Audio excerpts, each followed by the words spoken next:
ഒരു ചെറിയ കാര്യത്തിൽ ഞാൻ ഓവറായിട്ട് ടെൻഷൻ അടിക്കും. ഒരു ചെറിയ അസുഖം വരുമ്പോഴേക്കും എനിക്ക് അമിതമായിട്ടുള്ള പേടിയാണ്. ഒരു 40-50 വയസ്സിന് ശേഷം ഇത് എന്തുകൊണ്ടാണ് ഇങ്ങനെ സംഭവിക്കുന്നത്? പല രീതിയിലുള്ള ജോയിന്റ് പെയിൻസ് വരും, ഹൃദയത്തിന്റെ ആരോഗ്യത്തെ ബാധിക്കും. ചെറിയ കാര്യത്തിൽ അവർ ഇറിറ്റേറ്റഡ് ആവും, ഭയങ്കരമായിട്ട് അവർ ദേഷ്യപ്പെടും. ഒരു 40 വയസ്സിന് ശേഷമാണ് സ്ത്രീകളിൽ ഡയബറ്റിസ് കൂടുതലായിട്ട് കണ്ടുവരുന്നത്. പിന്നെ ഒരു 50 വയസ്സിന് ശേഷമാണ് സ്ത്രീകളിൽ ഹൃദയ സംബന്ധമായിട്ടുള്ള അസുഖങ്ങളും കൊളസ്ട്രോളും കൂടി വരുന്നത്. ക്ലിനിക്കിൽ വരുന്ന ഒരു 40-50 വയസ്സുള്ള സ്ത്രീകൾ സ്ഥിരമായിട്ട് പറയുന്ന ഒരു ബുദ്ധിമുട്ടാണ്, ഡോക്ടറെ എന്താണെന്ന് അറിയില്ല, എനിക്കിപ്പോൾ പെട്ടെന്ന് ഭയങ്കരമായിട്ട് ദേഷ്യം വരും. എൻ്റെ മക്കളോടും ഹസ്ബൻഡിനോടും ചെറിയ കാര്യത്തിന് പോലും ഞാൻ ഒരുപാട് ദേഷ്യപ്പെടും. എനിക്ക് എന്താണ് സംഭവിക്കുന്നത് എനിക്കറിയില്ല. ഞാനല്ലാതെ മാറിപ്പോകുന്ന വേറൊരാളായി മാറിപ്പോകുന്ന പോലെ എനിക്ക് തോന്നുന്നു. ഒരു ചെറിയ കാര്യത്തിൽ ഞാൻ ഓവറായിട്ട് ടെൻഷൻ അടിക്കും. ഒരു ചെറിയ അസുഖം വരുമ്പോഴേക്കും എനിക്ക് അമിതമായിട്ടുള്ള പേടിയാണ്. കൂടാതെ എനിക്ക് ഭയങ്കര ഉറക്കക്കുറവുണ്ട്, ശരീരം മുഴുവൻ വേദനയാണ്, ശരീരത്തിൽ ചൂട് കയറുന്ന പോലൊരു ഫീലിംഗ് ആണ്. രാത്രിയിലൊക്കെ ഞാൻ ഉറക്കത്തിൽ നിന്ന് ഭയങ്കരമായിട്ട് വിയർത്ത് പേടിച്ച് എണീക്കാറൊക്കെ ഉണ്ട്. നല്ല ഉറക്കക്കുറവിൻ്റെ ബുദ്ധിമുട്ടുണ്ട് എന്നുള്ളത്. ഒരു 40-50 വയസ്സിന് ശേഷം ഇത് എന്തുകൊണ്ടാണ് ഇങ്ങനെ സംഭവിക്കുന്നത്? ഒരു 40 വയസ്സിന് ശേഷം സ്ത്രീകൾ അവരുടെ ആരോഗ്യം ശ്രദ്ധിക്കാൻ വേണ്ടി നിർബന്ധമായിട്ടും ചെയ്യേണ്ട കാര്യങ്ങൾ എന്തൊക്കെയാണ്? ഇത്തരം കാര്യങ്ങളാണ് ഇന്ന് ഞാൻ നിങ്ങളുമായിട്ട് ഈ വീഡിയോയിൽ സംസാരിക്കാൻ ഉദ്ദേശിക്കുന്നത്. ഞാൻ doctor Fathima Tashfina from doctor Hiba Sarovia clinic, Perinthalmanna.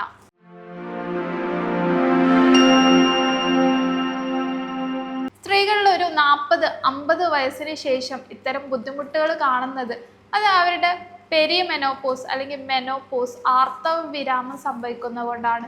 ഈ ടൈമിൽ സ്ത്രീകളുടെ ഹോർമോണൽ വ്യതിയാനങ്ങൾ കാരണം അവരുടെ അണ്ടാശയത്തിൽ നിന്ന് പ്രൊഡ്യൂസ് ചെയ്യുന്ന ഈസ്ട്രജൻ അല്ലെങ്കിൽ പ്രൊജസ്ട്രോൺ ഹോർമോൺസിൻ്റെ അളവ് കാരണം അവർക്ക് ഒരുപാട് മാനസികമായിട്ടും അതുപോലെ തന്നെ ശാരീരികമായിട്ടും ഒരുപാട് ചേഞ്ചസ് വരും.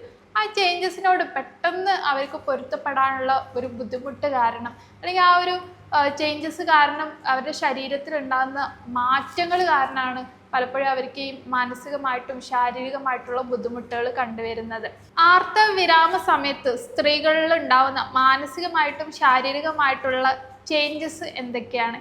ഏറ്റവും പ്രധാനമായിട്ട് ഏറ്റവും ആളുകൾ ഭയങ്കര അസഹനീയമായിട്ട് സ്ത്രീകൾ പറയുന്ന ബുദ്ധിമുട്ടാണ് ഹോട്ട് ഫ്ലഷസ്, അല്ലെങ്കിൽ ശരീരം മുഴുവനായിട്ട് ഇങ്ങനെ ചുട്ടു തീർന്ന പോലെ തോന്നുക. റൂമിൽ ഇരിക്കുകയാണെന്നുണ്ടെങ്കിൽ, മക്കളോടൊപ്പമൊക്കെ ഇരിക്കുകയാണെന്നുണ്ടെങ്കിൽ അവർക്കൊന്നും ഇല്ലാത്തതിനേക്കാൾ കൂടുതലായിട്ട് എനിക്ക് ചൂട് തോന്നുക, ഭയങ്കരമായിട്ടുള്ള വിയർപ്പ്, അത് കാരണം ഭയങ്കര ക്ഷീണം തോന്നുക, രാത്രിയിൽ ഉറക്കമില്ലാതാവുക. പിന്നെ പെട്ടെന്ന് അവർക്ക് ബോഡിയിൽ വെയിറ്റ് ഗെയിന്, പല പല അസുഖങ്ങളായിട്ട് വരാൻ തുടങ്ങും. ഈസ്ട്രജൻ ഹോർമോണിൻ്റെ കുറവ് കാരണം അത് അവരുടെ എല്ലിൻ്റെ ആരോഗ്യത്തെ ബാധിക്കും. പല രീതിയിലുള്ള ജോയിൻറ്റ് പെയിൻസ് വരും, ഹൃദയത്തിൻ്റെ ആരോഗ്യത്തെ ബാധിക്കും. അതുപോലെ തന്നെ അവർക്ക് BP, ഷുഗർ, കൊളസ്ട്രോള് അതുപോലുള്ള അസുഖങ്ങൾ വരാൻ തുടങ്ങും. ഇത്തരം അസുഖങ്ങൾ എന്താണ് പെട്ടെന്ന് വരുന്നത്? ആ ഒരു ചിന്ത കാരണം അവർക്ക് മാനസികമായിട്ട് ഒരുപാട് ബുദ്ധിമുട്ടുകൾ, പിന്നെ പെട്ടെന്നുള്ള മൂഡ് ചേഞ്ചസ്, ഈ ഹോട്ട് ഫ്ലഷസ്, ഇതൊക്കെ എന്തുകൊണ്ട് ഇങ്ങനെ എനിക്ക് പെട്ടെന്ന് അസുഖങ്ങൾ വരുന്നു? ആ ഒരു ടെൻഷൻ കാരണം ചെറിയ കാര്യത്തിൽ അവർ ഇറിറ്റേറ്റഡ് ആവും, ഭയങ്കരമായിട്ട് അവർ ദേഷ്യപ്പെടും. വീട്ടിലോ അല്ലെങ്കിൽ ഫാമിലിയിലോ എന്തെങ്കിലും ചെറിയ ഇഷ്യൂസ് ഉണ്ടാകുമ്പോൾ അത് കൂടുതലായിട്ട് അവർ ആകുലരായിട്ട് എന്തെങ്കിലും ന്യൂസുകൾ എന്തെങ്കിലും ന്യൂസുകൾ എന്തെങ്കിലും കേൾക്കുമ്പോഴേക്കും അല്ലെങ്കിൽ ആർക്കെങ്കിലും എന്തെങ്കിലും അസുഖങ്ങൾ വരുമ്പോഴേക്കും ഭയങ്കരമായിട്ട് ടെൻഷൻ ആവുക. ഇതൊക്കെയാണ് അവർക്ക് കൂടുതലായിട്ട് ഈ ആർത്തവവിരാമം സംഭവിക്കാൻ പോകുന്ന സ്ത്രീകളിൽ അവരുടെ ഹോർമോണൽ വ്യതിയാനങ്ങൾ കാരണം ഉണ്ടാവുന്ന മാറ്റങ്ങൾ. ഇനി ഈ ഓരോ ബുദ്ധിമുട്ടുകൾ എങ്ങനെയൊക്കെ എന്തൊക്കെ കാര്യങ്ങളാണ് അവർ ശ്രദ്ധിക്കേണ്ടത്, ഇതൊക്കെ എങ്ങനെയൊക്കെ മാറ്റിയെടുക്കുക എന്നുള്ളതാണ്. ഇപ്പോൾ എല്ല് സംബന്ധമായിട്ടുള്ള ബുദ്ധിമുട്ടുകൾ വരുന്നത് ഈസ്ട്രജൻ്റെ അളവ് കുറയുമ്പോൾ കാൽഷ്യത്തിൻ്റെ അളവ് കുറയുന്നു ശരീരത്തിൽ. അതുകൊണ്ടാണ് പല ജോയിൻറ്റ് പെയിൻസ്. ഒരു 40-50 വയസ്സ് കഴിയുന്ന അമ്മമാർ മുട്ടുവേദന അല്ലെങ്കിൽ കാലുവേദന, അതുപോലെ തന്നെ നടുവേദന, ശരീരത്തിൽ വിവിധ ജോയിൻസിൽ വേദനകൾ പറഞ്ഞു വരാറുണ്ട്. ഇത് കാൽഷ്യം കുറയുന്നതുകൊണ്ടാണ്. അപ്പോൾ ഈ കാൽഷ്യം ഒരു 40 വയസ്സിന് ശേഷം സ്ത്രീകൾ അല്ലെങ്കിൽ ഒരു 35 വയസ്സിന് ശേഷം സ്ത്രീകൾ അവരുടെ ആഹാരത്തിൽ കാൽഷ്യം അടങ്ങിയിട്ടുള്ള ഭക്ഷണങ്ങൾ ദിവസം ഉൾപ്പെടുത്തേണ്ടത് നിർബന്ധമാണ്. അത് പാലുൽപ്പന്നങ്ങൾ, അതുപോലെ തന്നെ ഇലവർഗ്ഗങ്ങൾ, എള്ള്, റാഗി. ഇപ്പം എള്ള്, റാഗിയൊക്കെ നിങ്ങൾ ജസ്റ്റ് ഒന്ന് ക്രഷ് ചെയ്തിട്ട് നിങ്ങളുടെ ഭക്ഷണത്തിൽ ആഡ് ചെയ്യുന്നു. ചിലർ എള്ള് ഒരു 2 ടീസ്പൂണ് ദിവസം കഴിക്കുന്നവരുണ്ടാവും. പക്ഷെ അതൊന്ന് ക്രഷ് ചെയ്തിട്ട് നിങ്ങൾ കഴിക്കുകയാണെന്നുണ്ടെങ്കിൽ, ജസ്റ്റ് ഒന്ന് പൊടിച്ചിട്ട് കഴിക്കുകയാണെന്നുണ്ടെങ്കിൽ അത് കൂടുതൽ കാൽഷ്യം അബ്സോർപ്ഷൻ അല്ലെങ്കിൽ കാൽഷ്യം നിങ്ങളുടെ ബോഡിയിൽ നിന്ന് ആഗിരണം ചെയ്യാൻ വേണ്ടി അത് നന്നായിട്ട് ഹെൽപ്പ് ചെയ്യും. പിന്നെ ചെറിയ രീതിയിലുള്ള വ്യായാമങ്ങൾ, വെയിറ്റ് ട്രെയിനിങ് എക്സസൈസുകൾ, പിന്നെ ദിവസവും ഒരു അരമണിക്കൂറുള്ള നടത്തം, ഇതൊക്കെ നിങ്ങൾ എല്ല് അല്ലെങ്കിൽ മസിൽ സംബന്ധമായിട്ടുള്ള ബുദ്ധിമുട്ടുകൾ നിങ്ങൾക്ക് കുറക്കാനായിട്ട് നിങ്ങളെ നല്ല രീതിയിൽ ഹെൽപ്പ് ചെയ്യും. പിന്നെ അവർക്ക് വരുന്നൊരു മറ്റൊരു ബുദ്ധിമുട്ടാണ് പെട്ടെന്ന് വെയിറ്റ് കൂടുക എന്നുള്ളത്. അപ്പോൾ ഇതും ഈ ഒരു ഹോർമോണൽ വ്യതിയാനം കൊണ്ട് വരുന്നതാണ്. അവരുടെ മെറ്റബോളിസം കുറയുമ്പോൾ ഈ ശരീരത്തിൽ വിവിധ ഭാഗങ്ങളിൽ, വയറിൻ്റെ ഭാഗത്തും അതുപോലെ കൈൻ്റെ ഭാഗത്തും വിവിധ ഭാഗങ്ങളിൽ ഫാറ്റ് അടിഞ്ഞു കൂടാൻ തുടങ്ങും. ഇങ്ങനെ വെയിറ്റ് കൂടുന്ന സമയത്ത്, ഫാറ്റ് വിവിധ ഭാഗങ്ങളിൽ അടിഞ്ഞു കൂടുന്ന സമയത്ത് അത് ഇൻസുലിൻ റെസിസ്റ്റൻസിന് കാരണമാവുന്നു. അത് കാരണമായിട്ട് അവർക്ക് ഷുഗർ, അതായത് ഡയബറ്റിസ് ഉണ്ടാവുന്ന ടെൻഡൻസി വളരെയധികം കൂടുന്നത് ഈ ഒരു പ്രായത്തിലാണ്. ഒരു 40 വയസ്സിന് ശേഷമാണ് സ്ത്രീകളിൽ ഡയബറ്റിസ് കൂടുതലായിട്ട് കണ്ടുവരുന്നത്. അവരുടെ ആർത്തവിരാമത്തിന് ശേഷമായിരിക്കും ഇതുപോലുള്ള ജീവിതശൈലി സംബന്ധമായിട്ടുള്ള അസുഖങ്ങൾ അവർക്ക് കൂടുതലായിട്ട് ബാധിക്കുന്നത്. അപ്പം ഇങ്ങനെ വരുമ്പോൾ ഷുഗറിനുള്ള സാധ്യത കുറക്കാനായിട്ട് എന്തെല്ലാം കാര്യങ്ങൾ ചെയ്യാം? മെയിനായിട്ട് പറയുന്നത് മധുരം അല്ലെങ്കിൽ മൈദ അടങ്ങിയിട്ടുള്ള ഭക്ഷണങ്ങൾ ലിമിറ്റ് ചെയ്യുക, അതിൻ്റെ അളവ് നല്ല രീതിയിൽ കുറയ്ക്കുക. അതുപോലെ നിങ്ങൾക്ക് ഫൈബർ അടങ്ങിയിട്ടുള്ള പഴങ്ങൾ, പച്ചക്കറികൾ, പ്രോട്ടീൻ അടങ്ങിയിട്ടുള്ള മുട്ട, പയറുവർഗ്ഗങ്ങൾ, ഇതൊക്കെ കൂടുതലായിട്ട് ഇൻക്ലൂഡ് ചെയ്യുക എന്നുള്ളതാണ്. പിന്നെ ഒരു 50 വയസ്സിന് ശേഷമാണ് സ്ത്രീകളിൽ ഹൃദയ സംബന്ധമായിട്ടുള്ള അസുഖങ്ങളും കൊളസ്ട്രോളും കൂടി വരുന്നത്. ഇതിന് കാരണം ഈ ഈസ്ട്രജൻ്റെ അളവ് കുറയുമ്പോൾ, ഈസ്ട്രജൻ ആണ് സ്ത്രീകളിൽ ഒരു ഹാർട്ടിനൊരു പ്രൊട്ടക്റ്റീവ് ഫങ്ഷൻ കൊടുക്കുന്നത്. അതുപോലെ ചീത്ത കൊളസ്ട്രോൾ കുറക്കുന്നതും നല്ല കൊളസ്ട്രോൾ കൂട്ടുന്നതും ഈ ഈസ്ട്രജൻ ഹോർമോണിൻ്റെ ഒരു പ്രധാന ഫങ്ഷനാണ് സ്ത്രീകളിൽ.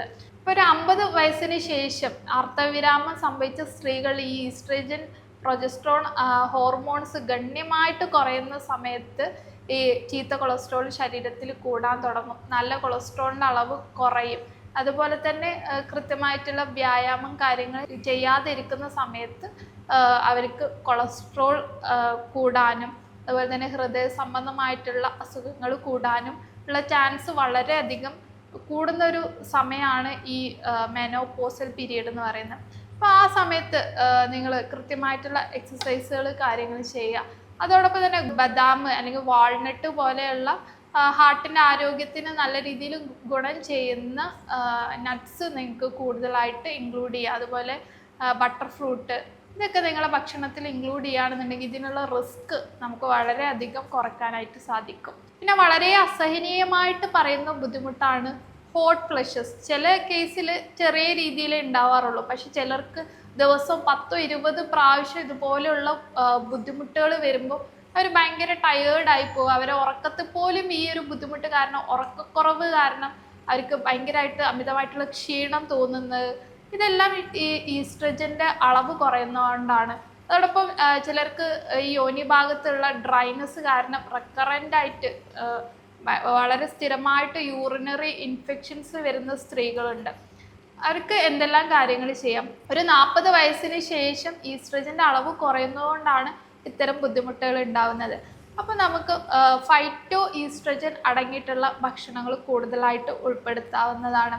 അതായത് ഫ്ലാക്സ് സീഡ്സ്, ചണവിത്തുകൾ, പിന്നെ റെക്കറൻ്റായിട്ട് സ്ഥിരമായിട്ട് യൂറിനറി ഇൻഫെക്ഷൻസ് വരുന്നവർക്ക് തൈര് അവരുടെ ഭക്ഷണത്തിൽ ഇൻക്ലൂഡ് ചെയ്യാവുന്നതാണ്.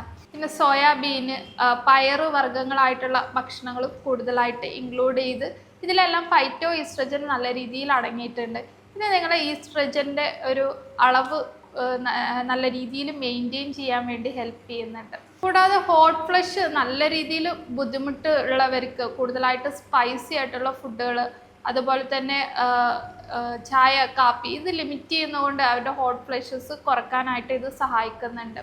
ഇപ്പോൾ ഈ ആർത്തവവിരാമം സംഭവിക്കുന്ന സ്ത്രീകൾ ശ്രദ്ധിക്കേണ്ട 5 ഗോൾഡൻ റൂൾസ് എന്തൊക്കെയാണ്? ഇത്തരം അസുഖങ്ങൾ പ്രിവെൻറ്റ് ചെയ്യാനും അതുപോലെ തന്നെ അത് കുറക്കാനും എന്തെല്ലാം കാര്യങ്ങൾ ചെയ്യാന്നുള്ളതാണ്. ഒന്നാമതായിട്ട് കൃത്യമായിട്ടുള്ള വ്യായാമം, ഡെയിലി ഒരു അരമണിക്കൂർ നടത്തം.